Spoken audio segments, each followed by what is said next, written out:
Okay, we're at the Riley Rock Shelter on July 10th, 2012, about 4:45 in the afternoon, and we've completed digging the south unit.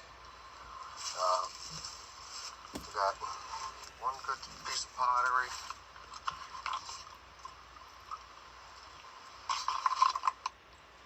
some bone,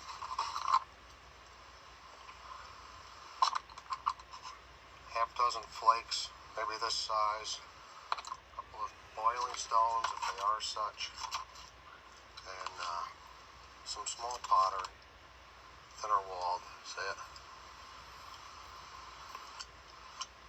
And that was it. It was kind of disappointing, but the indications were that it might be lightly used on the south end because the interior of the rock shelter is, with the exception of the whelk and the billet, which is on the other side of that rock, straightforward, whelkless, just about dead center on this screen here, and there's the dividing line between the north and the south unit, and just about where that stone is about where the billet was, and the whelk were right here, about 18 inches away. But outside of that, everything coming this way was light. There was one piece of pottery, a couple pieces of flint, and then today this excavation proved it, that this side of the shelter is the weakest of the two. So here's what I've dug, and I've raked it out so the next guy that comes along can sit here and enjoy it. It's a pretty cool looking shelter. I've just put a tape measure across. It's to the outside of this rock on the corner is 20 foot, 21, call it 21 foot to the edge of the outside rock. Right to there, that's the outside. See my gloves, and then it drops off. So that's 21 foot. And then the actual overhang, the drip line, is just about 14 foot or so. Of course, I'm on the outside over there. 14, might be closer to 12. Pull that in, because that's way outside. Yeah, it's closer to 12 foot, just like we had measured initially. So, I would do a lot of videotaping, and I haven't been in hardly any of it. So what I'm going to do here is just walk through this, get an idea of what the shelter's like. Just trying to see where I can maximize the view. Probably right there. Pull in this tape measure.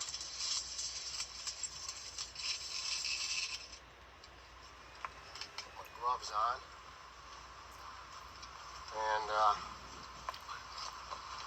I'm going to go down and come in from the other side so that you look at my face rather than my butt as I come through the shelter.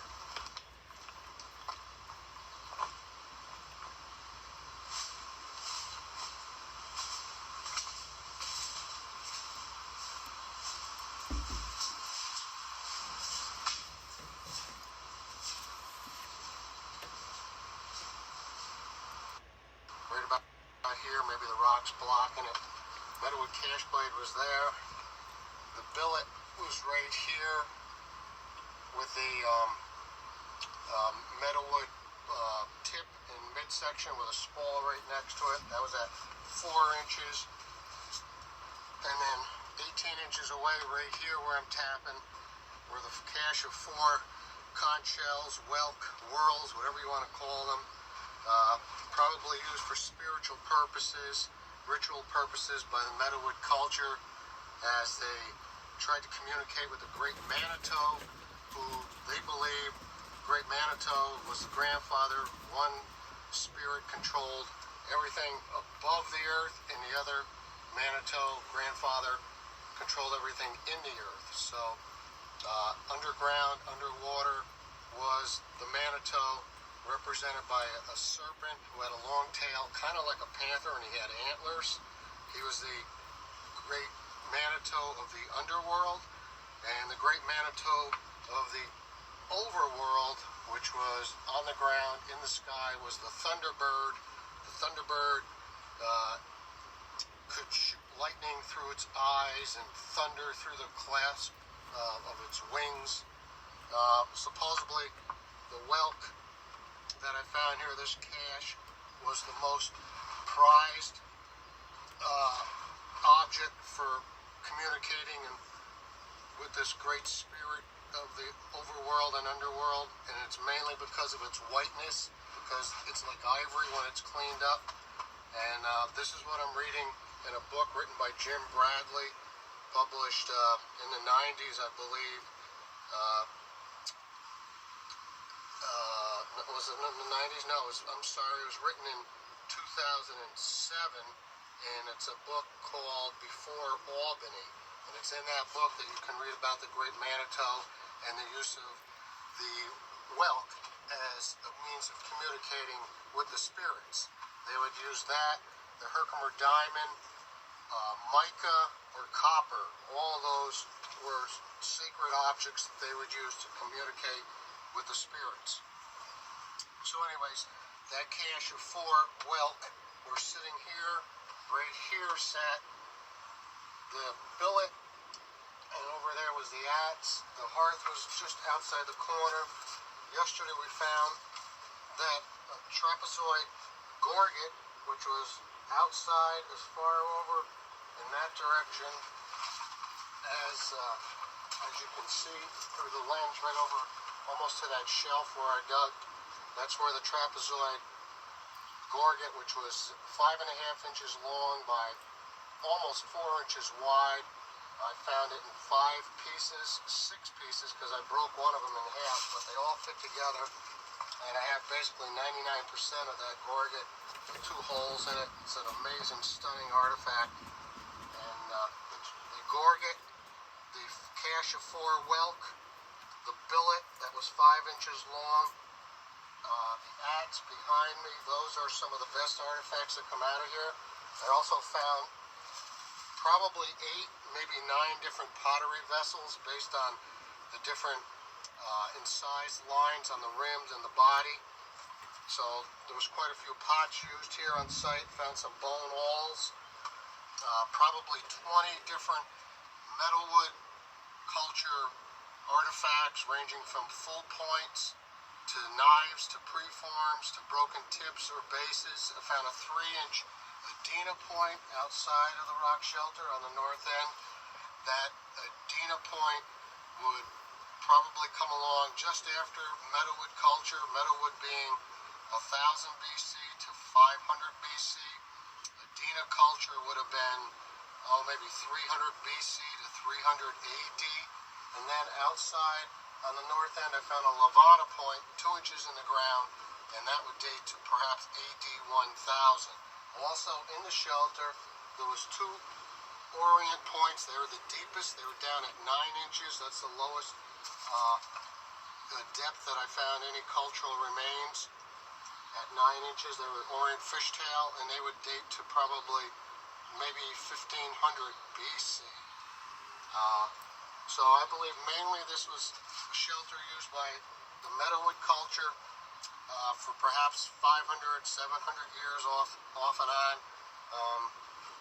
This shelter would remain probably fairly similar to the way it looks now. Once it was cleaned up, there probably wasn't much rubble or pieces of slabs that slid off a terrace mountain because the way I've dug it, I don't really see that it's changed much in the last 3,000 years. This rock here, I can't move it, don't want to move it. Notice that above it, there's this pinched rock that's broke off of the ceiling of the rock. That's the ceiling of the shelter. And if that rock was moved, this whole giant roof could slip. And of course, that rock is laying on this rock, and I don't want to see this rock move because the whole shelter could slide. And it's just too valuable, too well documented a shelter to just not be preserved for hopefully another couple thousand years. So that's it. That's the rock shelter down here in Schoharie County. We could call it the Meadowood Rock Shelter, perhaps in the future. But right now we're calling it the Riley Rock Shelter. The property's for sale. If I called it after the owner's name, it could be sold in 2 weeks. So we'll call it the Riley Rock Shelter in the interim. So that's it. Started digging here in February of 2012.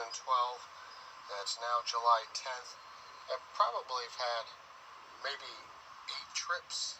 You know, it's not like I've been here 30 times. 8 or 10 trips to compile the complete excavation to date. Plot the artifacts, write a report, has to be done yet. But this probably concludes the dig of this site. I might head a little bit more west towards, there's a slight overhang up above where I keep my tools from that edge on the far side. It's about 8 feet away. I might do a little bit of that today, but basically we're done here. It's been an interesting dig.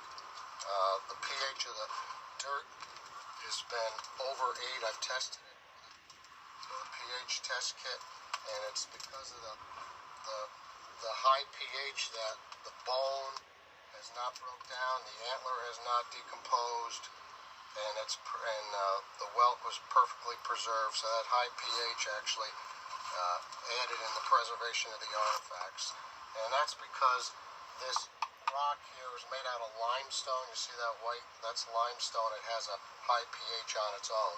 So the pH, the limestone chunks that are laying mixed with the dirt has made the dirt of a high pH and preserve the artifacts. Okay, that's it. So I hope you enjoyed this dig today, and when I write the paper, hopefully everybody will get a chance to read it and see exactly what happened here in the last 3,000 years actually. Okay, that's it for today.